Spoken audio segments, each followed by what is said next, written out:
Le vent joue un rôle important en aviation parce qu'il agit directement sur la performance d'un avion, et cela à chaque étape du vol. L'effet du vent agit sur le comportement d'un appareil au décollage et à l'atterrissage, et il a une influence sur la longueur de piste requise. C'est aussi vrai dans les airs, d'où l'importance d'en connaître les particularités avant d'entreprendre un vol. Dans les gros aéroports, l'information sur la vélocité et la direction du vent est fournie par la tour de contrôle ou la station d'information de vol.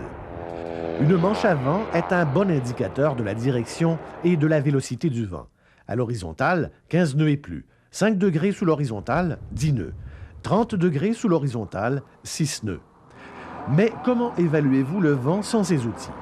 Les arbres, les drapeaux et les vagues fournissent une bonne indication de sa direction et de sa force. En vol, le déplacement des nuages peut fournir de bons indices sur la direction et la vélocité du vent. Mais une fois que vous l'avez, que faites-vous de cette information?